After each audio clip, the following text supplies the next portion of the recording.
Great, so let's get started. So thank you all for joining. It's great to see so many faces here. I can see that we've got some colleagues here, some clients, some very new clients, some ex-colleagues, and also a few people from our Sydney and Singapore meetup that we've met in person. So it's great to see you all today. So just in the way of a quick introduction, you know who I am. My name is Paul Hewitt. I am the commercial director and partner in Marketing We Trust, and I've been one of the organizers of this event for some 18 months now. We've had many good speakers over that time, covering a whole range of topics to do with Google Marketing Platform and data-driven marketing. In terms of this event, this is an event we run every month.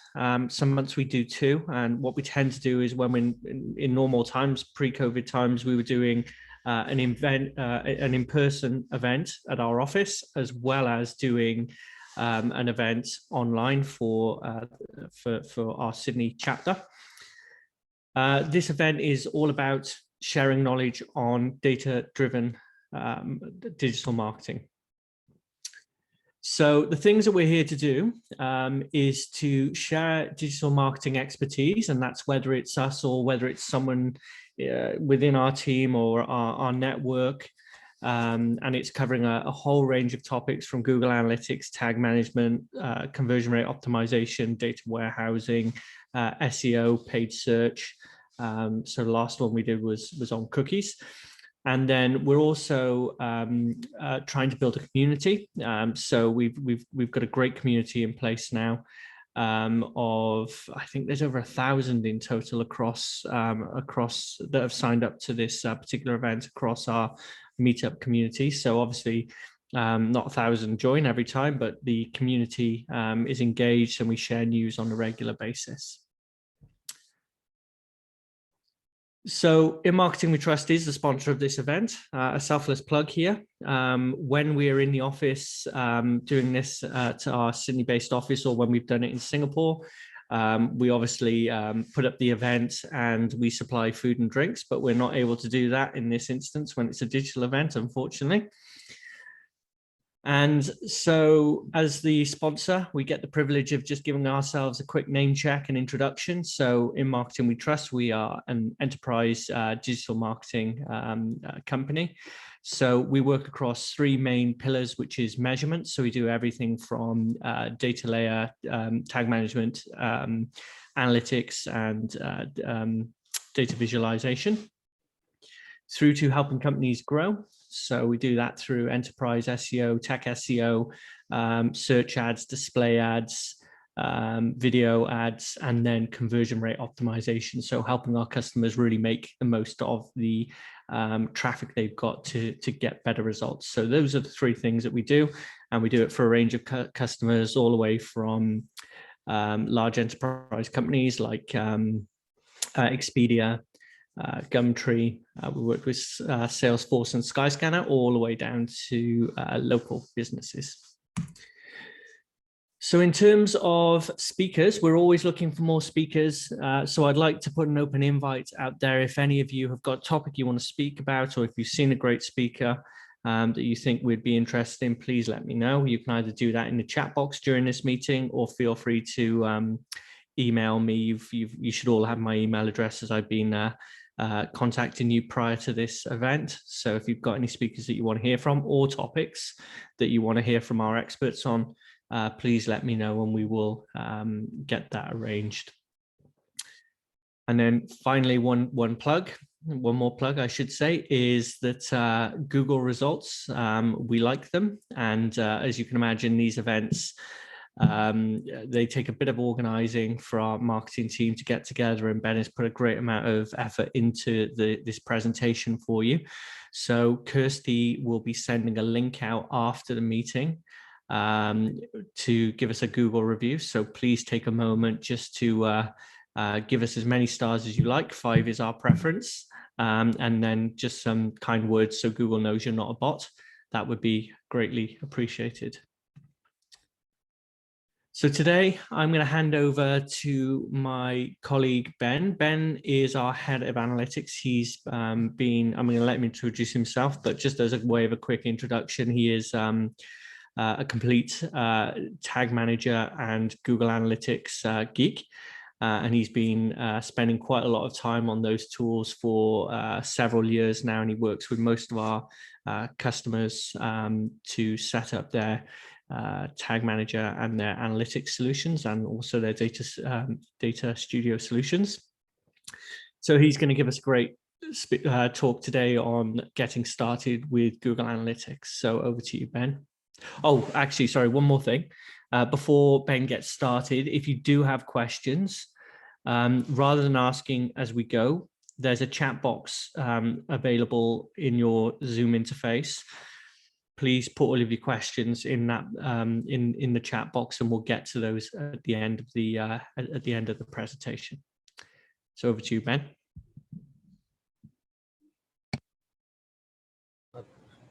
Thanks, Paul. Thank you, everyone, for joining today. I'm quite happy to see that many people are interested in one of my favorite tools. So today we're going to talk about Google Analytics 4, and I'm going to go into introducing you to the tool.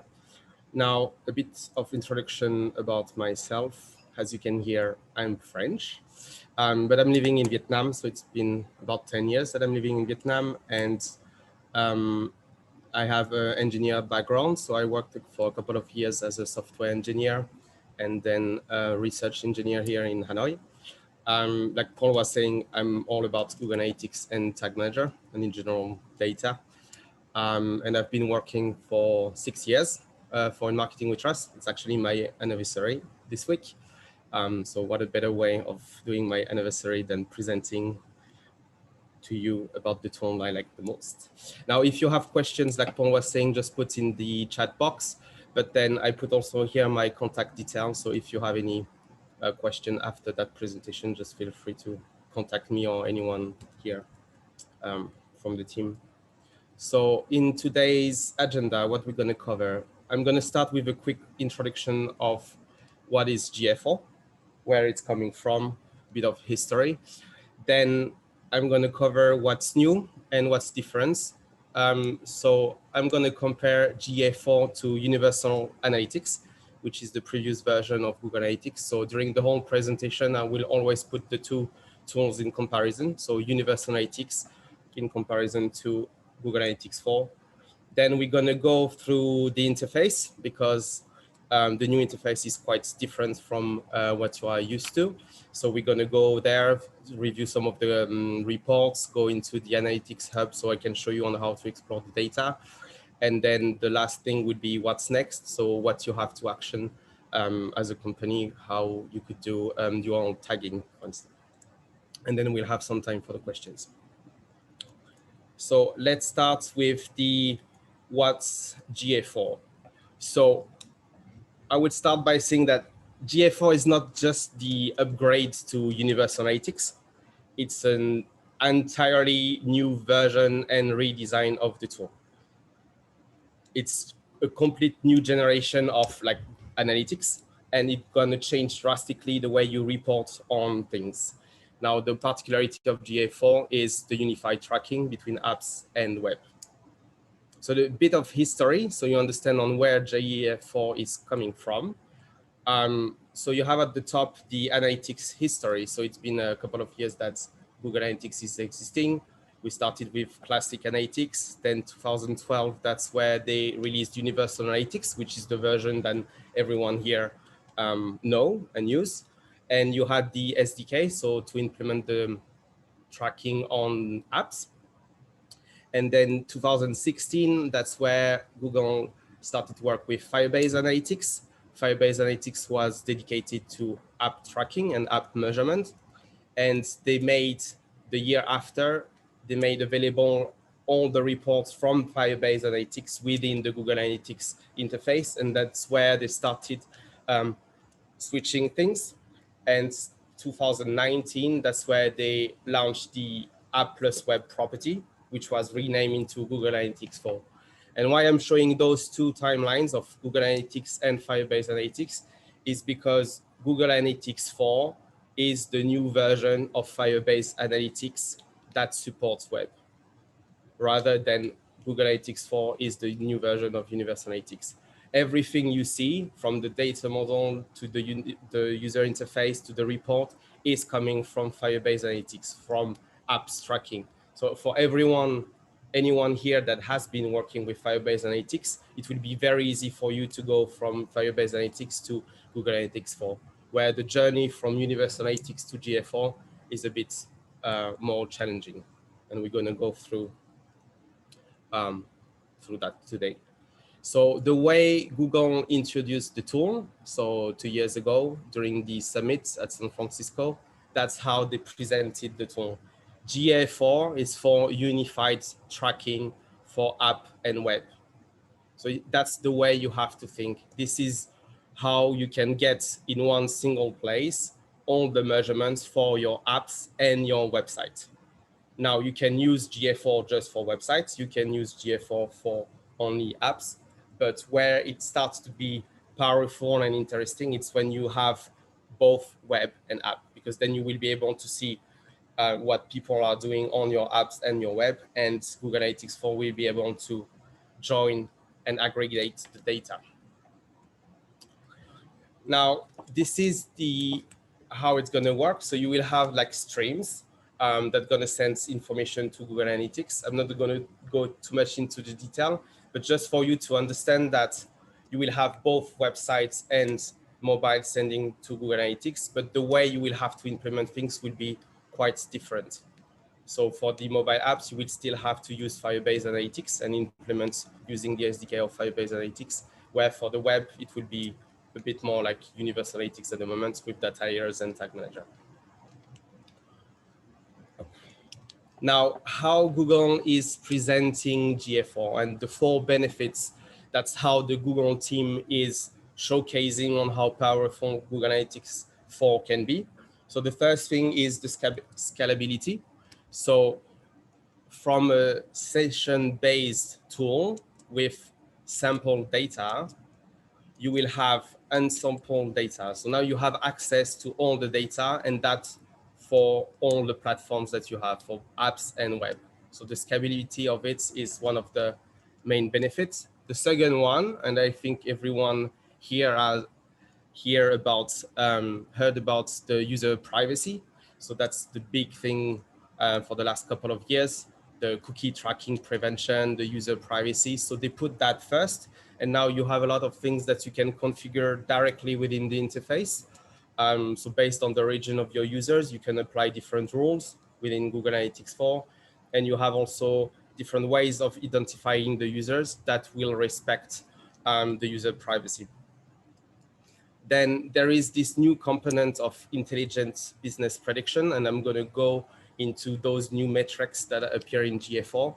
So they coupled, they have created models that will be able to predict values like the predicted churn or predictive conversion of the revenue, which will enable you to unlock audiences that will drive you more business impact. And then the business impact, just the fact that you have this unified tracking between apps and web will bring you more visibility on what users are doing, and therefore you will know where to spend the money. Now, what's new and what are the cool new features? So I selected, there are a lot of new features, but I selected the 5 that I think are the most interesting one and the more powerful one. So the first one, well, I've been keeping saying the unified data between apps and web, but they changed the way to identify users. So I'm going to show you, and this is in line with a future without cookie. So they changed a bit the way they are identifying users. Then you have all these predictive metrics that will be available, which bring us to the audience trigger, because then you will be able to create audiences based on those metrics. The one that I like is the access to BigQuery. It used to be only for 360 users, so the ones that were paying for the license of Google Analytics, but now it's available to anyone. And then the last one is the analysis tool, and I will show you directly within the interface how much exploration you can do with that tool. So the first thing is how Google Analytics identify users. Universal Analytics was entirely basing this recognition, this identification of users on cookies. So you had cookies with an ID. Now, what they change is you have 3 different methods of identifying the user. So you have the user ID, which is basically when people are logged in to your platform or your website or your app. Then you have what they call Google Signals. So Google Signals is basically anyone that is connected on their Gmail accounts at the moment. Any activity that you have on the web, Google will know what you do. So it's like an alternative to the cookie for them to identify you. And then the last one is the device ID, which is the cookie for the websites and which is the app instance ID for apps. But with those 3, it will make it much, it will make the identification much better across platform. So not just relying on cookie, but relying on user ID, on cookie, and on Google Signal. So they have those 3 alternatives. The next one, the next core feature is all those predictive metrics. So now automatically you will have those 3, which is P churn, P conversion, and P revenue. That will just give you the likelihood of users to churn, to convert, and potentially the estimated revenue that they will generate. So then from there, you can create your audiences and retarget them. Now, one of the things I want to mention here is you have to get a minimum amount of data to be able, for Google to be able to calculate those metrics. And this is going to be the main limitation because you will need at least 1,000 conversion for Google to be able to calculate those metrics. But since there is this integration with BigQuery that we will present, there are other alternatives that you can do. Now, using those, you can create, so the audiences are the equivalent of segments, right? Now you have the possibility of creating conditions where if they are met, the user will be part of that audience. And where it becomes quite interesting is when you start using those predictive metrics to create your audiences. And therefore you can have using the P churn, for instance, you will be able to retarget people that are about to leave or that you predicted that were about to leave. Or with the revenue, you will be able to spend maybe a bit more on users that have better predicted revenue. The accessibility of data is one of the features that I like here. Now you have access to all the raw data from Google Analytics 4 within BigQuery. It used to be a feature for only GA360. Now it's available on 21. The cost that you will have will be the cost of like BigQuery. So when you run queries on BigQuery, you have like cost, but it's minimal. But then from there, you will have accessibility.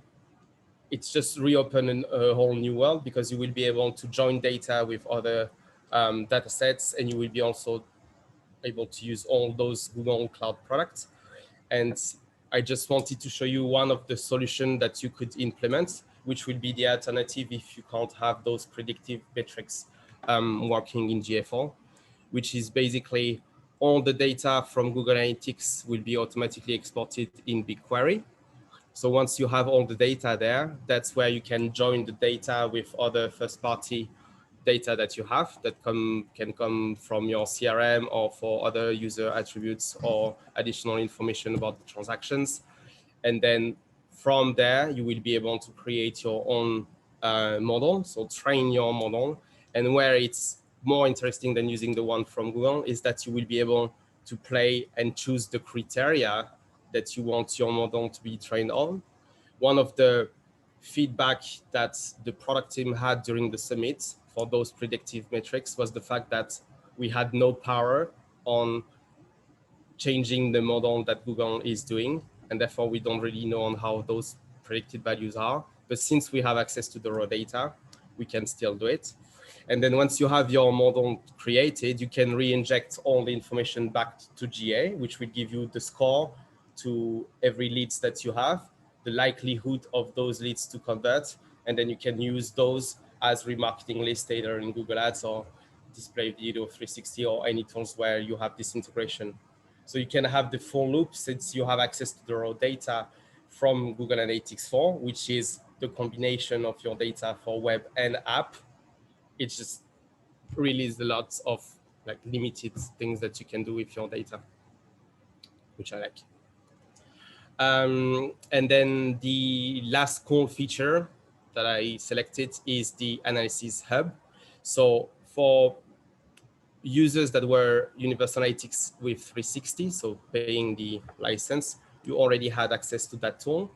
I'm going to show you in the demo after how to use it, but it's really great for people like me, like practitioners or analysts, to explore the data. You can easily drag and drop your metrics, your dimension, and your segments, and just create the visualization on the fly really quickly. And there is a lot of visualization, including funnels, including flows, and I'm going to show you a bit later. But as an analyst, that's the cool part of GA4. Now, what are the main differences between Universal Analytics?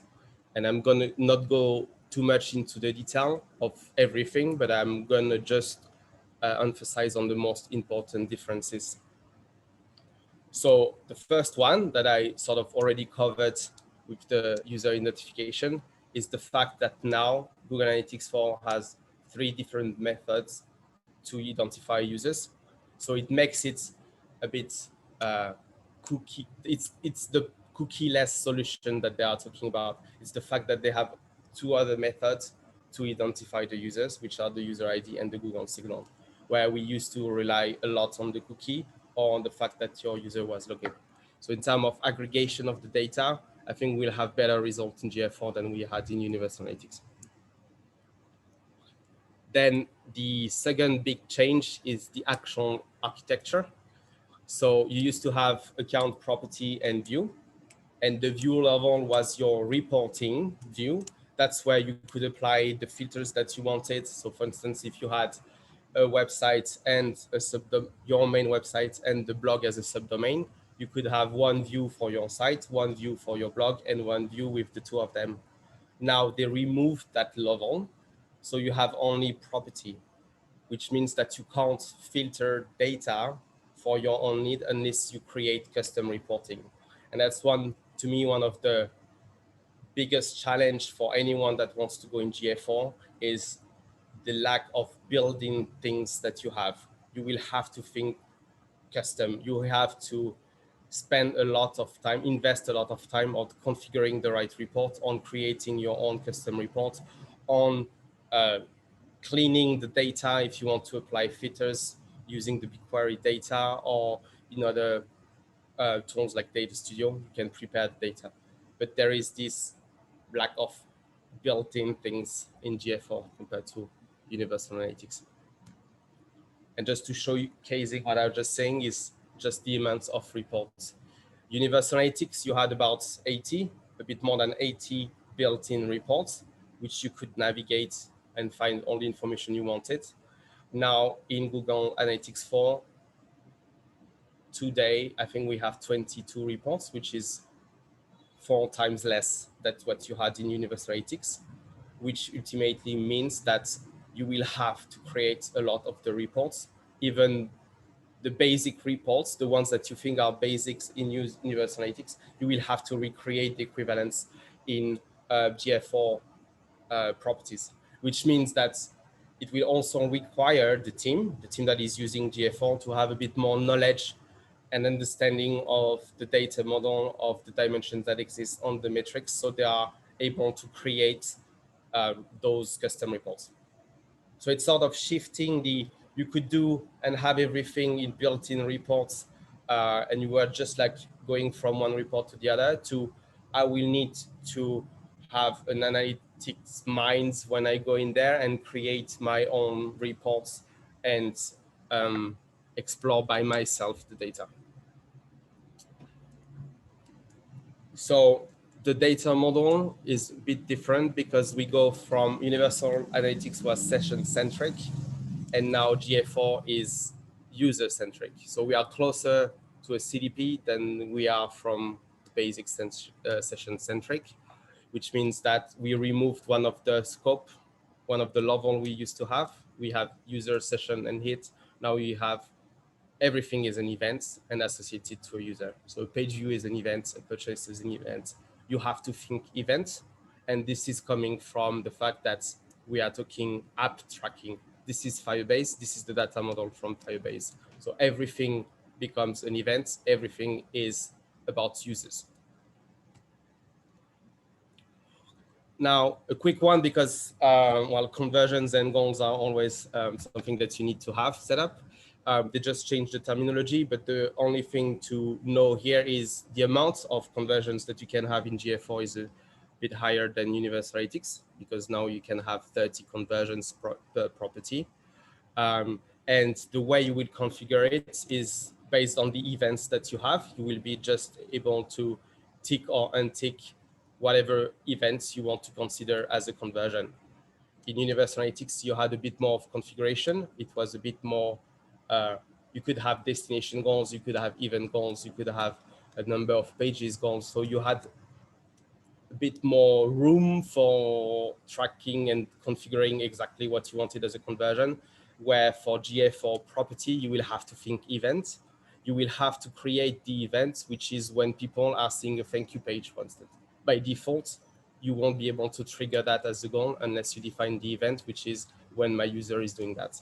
So we really have to rethink the whole way we're going to use GA4, but also the way we would configure GA4, and everything everything is an event. Which is why I'm presenting quickly here the importance of the semantic. So in Universal Analytics, you could do, apart from e-commerce that has a very specific semantic syntax to follow, GA4, the rest, you could do everything you wanted. In GA4, everything is already sort of specified. So based on your industry, so for instance, if you are a game industry, e-commerce industry, education industry, you will already have a set of recommended events where they will tell you what's the name of the event and what are the name of the custom parameters, which means that in terms of implementation, it has to follow the semantic that Google Analytics is setting up for you and the events. And this, again, comes from Firebase. So anyone that already done some app tracking will be very familiar with all the events that are defined for GA4 property. So that's for the main differences. But the major one is actually the interface and how it works. So I'm gonna switch into the tool and show you how it looked like. The funny thing, and that's why I have two tabs here, is that they changed the user interface this week. So I'm gonna show you the one you might have for your property and the latest one. So I'm gonna start with the one you might have. So this is our accounts, but you can see here the structure of the different reports that you have. So it's split into reporting. So all the ones here are about reports, the ones that you will be using. And then you have the Explore tool, which is the analysis hub I was talking about, and then the configuration. Now, the latest thing they've done is that they added, so they changed a bit the UI, and that's why I want to show you the tool. You might have, depending on how fast they will deploy the change, you might have this one or the other one. But basically, reports is this one, and then Explore is the analysis hub, and this one is the new reports they just released this week, which is the equivalence of the multi-channel reports in Universal Analytics, and then the configure. So I like this one better than the old one. It makes it a bit clearer, and I like the fact that they put the configuration out of the reporting. But basically, this is how it looked like. So for those who have been, once again, on Firebase Analytics, you will recognize quite the feeling of the interface. Firebase was black, the background black, but basically it's the same in white. Common things with Universal Analytics is, well, you always have to start by selecting the dates, the reporting dates that you want. That's really similar. Then you have at the top the same, you can select the different segments that you want to apply on your data. So for instance, I'm just going to show you by selecting one audience that has been configured on this account. I can apply just all the people that are in San Francisco. So now all the data that I will see, and when I will navigate from one report to the other, I will be only seeing it for the segments that I selected here. So, but you can also create your own segments on the fly. So for instance, I would just do, since we have San Francisco, I would just do New York. Right, you're gonna have up to 4. So one of the first things you will always have to do when you go in GA4 is starting by, well, what's the question I want to answer, and then applying the reporting dates and then the segments that you want to, for which you want to report. Now I'm just gonna show you some of the reports, so you see a bit of how the tool, the dynamic of the tool and the reports that you can see. I'm starting with the sort of the equivalence of the old traffic in Universal Analytics, which is the most session-based traffic that you could, session-based report that you could have, which is basically the how people came to my site, which source and medium brought traffic to my site. As you can see, all the data has been split according to the 2 segments that I have. And then what you can do in here is, for instance, you can change the primary dimension. So for instance, in this one, I will put the channel because I prefer channel than source and medium. And then you can add any other metrics that you want. The major difference between Universal Analytics and GA4 is that in terms of reporting, you will be very fast limited. So for instance, what I used to do in Universal Analytics, especially when I was on channel, it was drilling down. So I could click on the channel and then see what were the source and medium that drove the traffic. Now, if you want to do that, you will have either to change here or to create your own custom report in the Explore, the analysis hub, which is here. So there will be a lot of time where you will get the information straight away if it's presented in the way you want. But as soon as you want to go to the next stage, you will have to create your own, which means you will need to know a bit more about all the data model, all the metrics that I mentioned. So a bit more of a analytics challenge than it used to be. Another of the reports is the events. So like I was saying before, everything is an event in GA4. So in here, you will have the list. I'm just going to remove, because it's just messed up with the, I'm going to remove the audiences so we see for all users. And here you will have all the type of events that exist that are currently being tracked under that account. Page view being an event as the others. Here you can drill down. So for instance, if I select the view item, which is when a product has been seen on the page, you will have all those reports automatically generated by Universal Analytics, and you will have some visibility on the custom parameters in there. But this is pretty much everything you can have on an event. So as soon as you want to have a bit more exploration, once again, you will have to go in your Explore and create your custom report. And then the last one I would just want to show you is, this is the equivalence of audience and user in Universal Analytics. Well, on this example, Google, because this is the Google merchandise property, but they have only a web. But I just want to show you I have a screenshot here from a client of mine where we had implemented the tracking for apps and websites. And then you can see in that visualization how people are navigating through the different apps and the web, and then how GA4 is identifying all those users across platform. Since it's one of the big features of Google Analytics 4, I just wanted to show you where you can find this information. And then so I'm not going to go through all the reports, even if there are not that many. Where I want to show you now is the Explore, because to me, that's where, as an analyst, that's where I get all the fun, basically. So here you can create all your custom reports. And for those who have been using Data Studio Explorer, it's quite similar.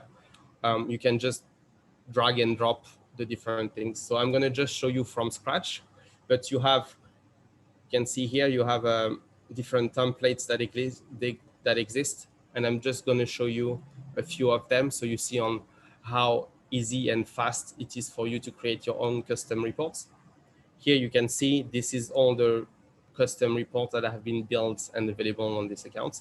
Some of them have been done by myself here, but some are from the demo. So I'm going to just show you a bit of how it works. So you will have here all the configuration side of your report. So you can select the date. That's where you will set up the segment, dimension, the metric. Then you select the type of the visualization you want. So in that case, I just select the flat table just to show you. And then you drag and drop, and your visualization will change based on what you do. So as an analyst, this is really a plus compared to Universal Analytics, like without 360 features, because it enables me to quickly explore the data. So I'm just going to show you a quick one where I could go with I don't know, the number of users by country and broken down by device category. Where is my column up? So then I start exploring, and then I would say, okay, I want to dig into that. So I'm going to add filters just to see Canada and mobile, and then I can start exploring the data and trying to understand what I see. Now, this is the basic flat table. And then once you have done your custom report and you have set it up properly, that's where you can save it.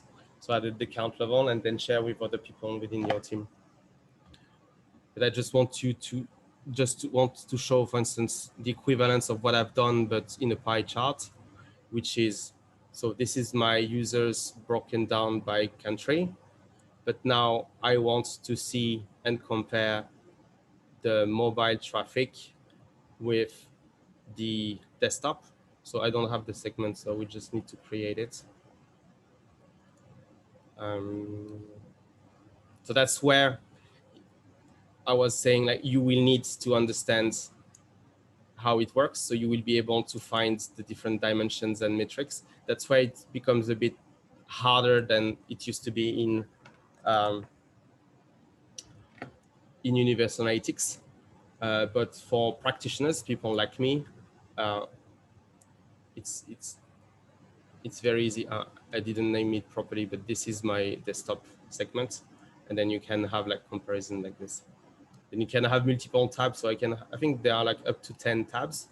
So you will need to create the custom reports that correspond to your needs. But once it's done and you save it, then you will just go and always reaccess the same report. So that's for like basics one, but where it become interesting, for instance, it's the funnel. So in Universal Analytics, you had this when you had e-commerce, basically.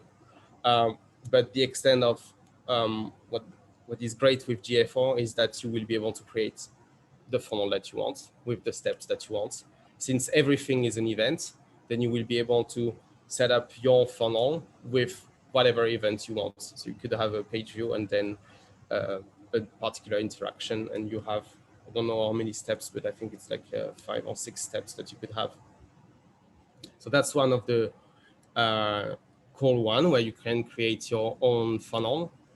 And the other one that I like is this one, the path exploration, which is the equivalence of the flow charts in Universal Analytics. And the one that I really like is this one, which is the reverse flow. So you select the end point, so the goal that you have, and then you can see what drove people to do that particular action. So if I go here and I say, I want to understand how people get to buy things on my website, my endpoint will be the purchase. And then I can start exploring things if it wants to load. Doesn't want to load, obviously. So that's a common thing that happens with GFO. So bear with the tool. It does happen quite frequently. The fact that I need to reload for it to work. I do hope I will be able to show you. Give me a sec. So purchase. Okay. So then you have, this is my endpoint. And then I can see what was the page that was seen before this happened, and where it starts to be interesting is when you start drilling down and you can go as many steps as you want until you understand how people are going. So I really like this interactive aspect of it, the fact that you can choose the endpoints and start exploring things and understand on what drove the people to there. So in that example, I put the purchase, but you could do the other around, figuring out what drove to a 404 or what has drove to people to leave the checkout funnel, and then you can just like go on towards it. So in terms of understanding on how people are using your app or website, I think that's the kind of custom reports that are built in a matter of seconds that will help analysts to really drill down. So that's a very quick overview of the tool. So it changed a lot compared to Universal Analytics. The main thing to remember is, since you will be limited in the number of built-in reports, so you can see this is all of the built-in reports you will have. It means that as soon you want to go next step, you will have to create your own. So for me, the learning curve of using GFO will be much more than Universal Analytics, because in Universal Analytics was more of just navigating through the reports, but you didn't have to think of how I am gonna visualize or build my report. So that's for the tool. Now, what's next? So the consensus at the moment, so what the Google team is recommending is to have what we call dual tagging. So it's to have your normal Universal Analytics along with this new GA4 property. So the reason why is, like I was saying, it will be quite challenging for your team to go from Universal Analytics to GA4. The number of changes that will be driven by the tool, the way you're going to report on things will be different, the metrics will be different, the number of custom reports will be that you need to build will be different. It has to be a journey. So by starting with having this dual tagging in place, you can still have your BAU reporting still rolling out, and you have the time for your team to become familiar with GA4, how it works, and how they can play with it. Now, two possibilities in terms of implementation. Either you do the very basic setup, which will enable your team just to have an understanding of what they could do with GA4, but it will be really limited in terms of interactions that you can have. And the option two, which is the GA4 advanced measurement setup, which is basically you creating the equivalence of what you had in Universal Analytics, but in GA4, making sure that e-commerce is working, that you have all your custom interactions being tracked. So basic measurements versus advanced measurements. Basic would be no dev required, limited resources available, and the advanced measurement will be anything we will need to implement things. So just for you to understand the difference is the basic measurement will be once you deploy the tag, basically the GA4 tag, there will be a lot that can be configured within the interface. So for instance, file download, scroll, outbound click, site search, video engagements are all engagement metrics that will be automatically collected by GA4.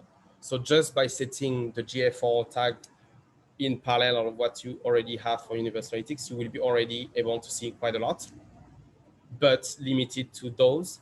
Now, if you have an e-commerce site or if you have very specific conversions to track or interactions that you want to track, then you will need implementation. We need data layer for the website. You will need Firebase Analytics for your apps. So what to choose between those two? I would say option one, the basic measurements, is really if you have limited resources, is the just I'm keen in understanding on how the tool works, but I don't want to spend any money at that stage. So which is basically you deploying the tag and seeing on how it looks. It will be really limited into what you can see and you can set up, but at least you have already an understanding of how big of a change it will bring to your team and on their day-to-day and on your reporting.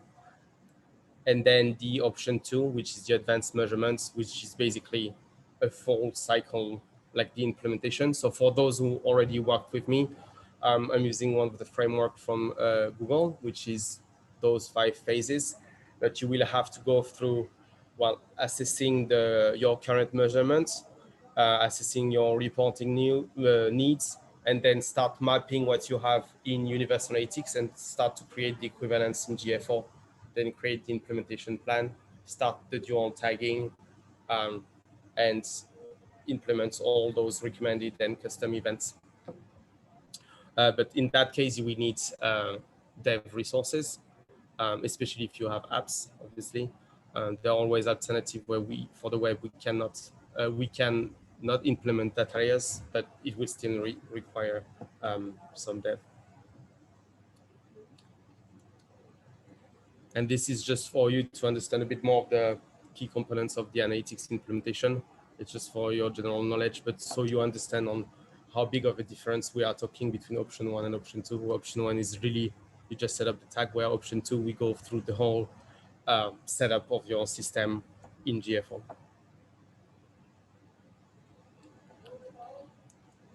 And that was the introduction to Google Analytics 4. Now, if excellent, thanks, Ben.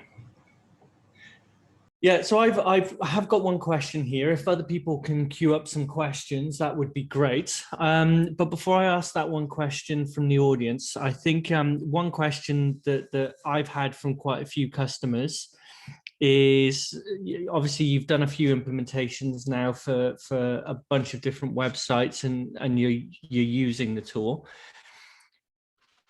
Is it fair to say that it's more of an analyst tool than a general digital marketers or a general marketers tool? What's your view on that? Yeah. So for the few clients, so I will separate into 2 groups. So for people that had, so one of my clients, for instance, had apps. So they were already familiar with Firebase Analytics. So they already had a sense of how it worked, how to implement, and how the interface was built. So for those people that comes from app, it was quite easy to move to GA4.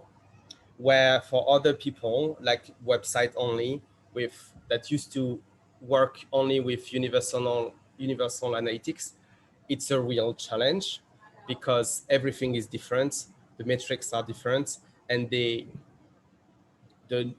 average user, I would say, will be blocked really fast into what is available in the interface, and will have to move really quickly to what I was showing in the Explorer tool and build their own custom report. So it sort of it requires maybe a bit less configuration in terms of like the admin's part of it, but in terms of how much work will be involved in terms of creating all the custom reports and how much the team needs to train themselves and understand how to use the tool, yeah, there is a big gap between Universal Analytics and GA4. Yeah, good. Thanks, Ben. So we had one question from, I hope I'm going to say this right, Javita. This was referring back to the data learning when you were talking about the 1,000 sessions right at the start of the presentation. And the question was, is there a way you can change the length of learning from 28 days to a longer period? No. So there is nothing configurable in terms of the model. And it was one of the feedback that all the partners had during the summit, which is you can't configure how this model will be trained, which is you can't change the time frame and you can't change the threshold and you can't change the criteria. So at the moment will be only based on conversions. So what you have tickled, like the events that you define as conversions and e-commerce. And if you don't have, the threshold is 1,000, but it's 1,000 that converted and 1,000 that didn't. So you need at least 2,000 users per 28 days, which is to me the major limitation. And that's why I was showing you the architecture or how you could do that, the equivalence in BigQuery, where that's where you will be able to play with a much bigger time frame, which means more data, which means more accuracy, and you can play with. So yeah. Perfect. Great, thanks. So a few more questions here. The first one is from Gareth K. Gareth is saying he's reluctant to switch overall KPI reporting to GA4, considering that GA/UA has been around for some time as a standard. And basically, I think the question is, are you using GA4 as the overall reporting for our clients, or are we still using Universal Analytics? So I guess it's a question around the best practice. If you've been using GA/UA, Universal Analytics, for a year, 2 years, 5 years, and then you implement GA4, is there a switchover where you use one for the main, or do you continue to use Universal Analytics as your core? So once again, I'm going to split into two groups. So for clients that are starting with GA4, then it can become your main place to go when in terms of reporting on your different KPIs, because you start to learn how to report on those KPIs using GA4. Now, for anyone that has already Universal Analytics, that has been years using that, the switch between Universal Analytics and GA4 will require a lot of effort. And especially, for instance, I'm taking always the SEO as the main challenging one, because reports like landing pages, bounce rate, engage, they don't exist in GA4 as out of the box. You will need to recreate them yourself. So the switch is going to be hard, but yeah, it's possible. But it's I the guess whole team the that needs to follow. question there's a question over consistent data as well, because if you've got two versions of obviously that the process, there's potential for the data to be captured and processed differently. For instance, if we've taken away filters, for example, which they have. So is there a real opportunity that you could have two different sets of figures? So either an increase in performance or a decline in performance? So yes, there will be differences just because of the way it's collected and the fact you don't have the filters. Now, for the clients that have the dual setting, you have to choose your source of truth. So if you want GA4 to be your source of truth, invest in there, make sure that your team knows on how to work, and forget about Universal Analytics. If Universal Analytics is your source of truth, use GA4 dual tagging to get familiar with the tool. But at one point, you will have to choose between the two. You can't have the two systems in parallel and try to get the same. So for instance, for my client that started with GA4, well, that's their source of truth, and they will make sure that it's true. Having two analytics tools in parallel is always trouble, because then you will lose trust in one or the other, depending on what you are looking at, and then it makes reporting a bit harder. Yeah, and I'll just add one thing to that actually for Gareth, is that I think stakeholder management there is important, because from my perspective, if I was managing a boss or a client and we were switching between the two, I would just communicate that switch was happening, and make sure that they're aware of there may be differences, and just really spell that out in the process. So we've got a question from Bryce. What options are there to avoid the 14-month data retention for businesses that want to do full year on your comparison? There has been confusion on that, on the data retention. So when they say 14 months, this is the period for which you can use the user within your audiences as I want to remarket them. The data from Google Analytics is not deleted. It's just the fact that you won't be able to access the user data, like specifically to be able to retarget them. But the data is always there. So your year on year will always be available. It's just that it will be a bit limited to the built-in reports, at least in Universal Analytics. So as soon as you add dimensions, for instance, you might lose a bit of visibility, but the data from Google Analytics is not deleted. It's just you are not able to use that user in an audience list. Right. So you can use it for reporting, but not activation. Yep. Okay, right. Thanks. So Lisa has asked, will Universal Analytics be automatically phased out by a certain date? Officially, they haven't said that, and I don't think it's going to happen soon, to be honest. Just to give you an idea, classic analytics, which was back to 2006, is still running. So yeah. Phasing out, I think the way they will phase it out will be removing the capacity of creating Universal Analytics, so sort of forcing everyone to move to GA4 for new properties, but they won't sunset the current analytics, not within the year or even more, until we reach out the GA4 has the same features and capabilities of Universal Analytics, which is not the case yet. They won't be able to make the switch. Right, thanks, Ben. From Kirsty, your view on a comparison between Firebase and GA4. Do you think that the tool is better now? So Firebase Analytics is just for apps, right? So if you use GA4 just for apps, it's the exact same thing than Firebase Analytics. You are measuring the same thing. The only thing in GA4 is this Explorer tool that you don't have access to analytics. The integration is direct. So as soon as you have implemented your tracking for apps, it's a tick and it works in GA4. So in terms of configuration, it's very easy, but it's the same. Yeah. Yeah.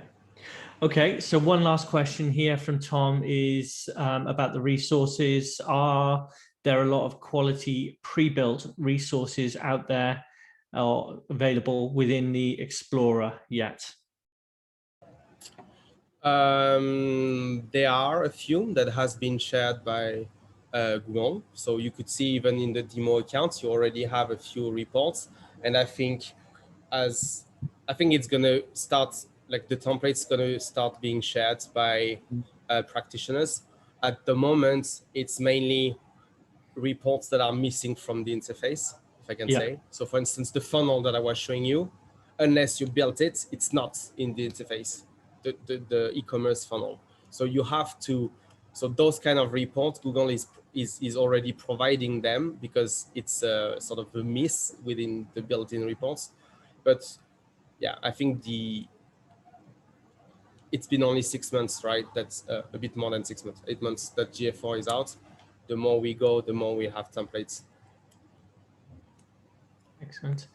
So I guess one more question from me. There's no more from the audience, but I'm wondering where people can go to learn more about GA4. And for instance, we all know about the certification through GAIQ. Is there an equivalent for GA4 yet that you know of? So there is no equivalent for the exam, but they have released some training on GA4. So if you go in the Academy for Google, you will see GA4 trainings. And then on blogs, really, the different practitioners started to create articles around how to do things. Yeah. So that's where usually I go to learn things. Then you have like training, online training that has been released by a few people, like Simo. But Google Analytics, I haven't run through the Google Analytics training per se, so I don't know the quality of it, but there is already material going out. Excellent, thank you. So it doesn't look like we've got any more questions. So I think I can see a few people dropping off now. So I think we will start wrapping this up, but just a thank you, Ben, for preparing another great presentation for us. Really thorough overview of the topic. And for all of the people asking, yes, we're going to share this presentation and the recording. This will be sent out in the next within a few weeks, and the slides and all of the information will be on the In Marketing We Trust blog. But if you do have any questions, Ben has given his email address, so please feel free to reach out to Ben for more information. So thank you very much, everyone, and have a good rest of your evening. Bye-bye, everyone.